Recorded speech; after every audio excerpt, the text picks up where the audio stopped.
ಏನು ಹಂಗುಡಸ್ತಾ ಇದ್ಯಾ? ಗೋಡೆ ಮೇಲೆ ಹೋಗೋ ಕ್ರೀಪಲ್ಲಿ ಇದ್ದಂಗೆ ಅವನೇ ನನಗೆ. ಸರ್ ಅದೇನು ಅಂದ್ರೆ ಆಕ್ಚುಲಿ ನೀವು ಊರಿಗೆ ಬಂದ ತಕ್ಷಣ ನಿಮ್ ಸೆಕ್ಯೂರಿಟಿ ಲ್ಯಾಬ್ಸ್ ಆಯ್ತು. ಯಾಕೆ ಗೊತ್ತಾ, ನಮ್ ಭಗವಂತ ನಿಮ್ಮ ಅಕ್ಕನ ನಿಲ್ಸ್ಕೊಂಡು ಬಿಫೋರು ಮತ್ತು ಆಫ್ಟರ್ ದೆವ ಅಂತ ಫೋಟೋ ತೆಗೆದ್ಬಿಟ್ಟ. ನಿಮ್ಮ ಅಕ್ಕನಿಗೆ ದೆವ ಹಿಡಿದಿದೆ ಅಂತ ಕನ್ಫರ್ಮ್ ಆಗೋಯ್ತು. ಅವನು ಒಳ್ಳೆಯವನಲ್ಲ. ಪೋಸ್ಟರ್ಗಳು ಮಾಡಿಸಿ ಬೀದಿ ಬೀದಿಗೂ ಅಂಟಿಸ್ತಾನೆ. ಸುತ್ತಮುತ್ತ 77 ಹಳ್ಳಿಲೂ ಅಂಟಿಸಿದ್ಮೇಲೆ ನಿಮ್ಮ ಅಕ್ಕನಿಗೆ ಯಾವುದೇ ವರಾನು ಮುಂದೆ ಬರೋದಿಲ್ಲ. ಆ ದುಃಖ ಹೇಳ್ಕೊಂಡೆ ಅಷ್ಟೇ. ಅಪ್ಪ ಈಗ ಏನಪ್ಪ ಮಾಡುದು? ಒಂದ್ ಕೆಲಸ ಮಾಡಿ, ಸಾಯಂಕಾಲ ನಮ್ಮ ಅಡ್ಡಕ್ಕೆ ಬಂದ್ಬಿಡಿ.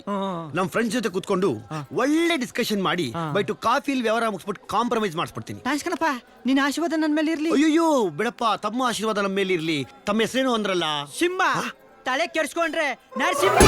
ಅಯ್ಯೋ ದೇವರೇ, ನಾನೆಲ್ಲೋ ನರಸಿಂಹ ಈ ಕಂಬದಲ್ಲಿರುವನು, ಈ ಕಂಬದಲ್ಲಿರುವನು, ಆ ಕಂಬದಲ್ಲಿರುವನು ಅನ್ಕೊಂಡೆ.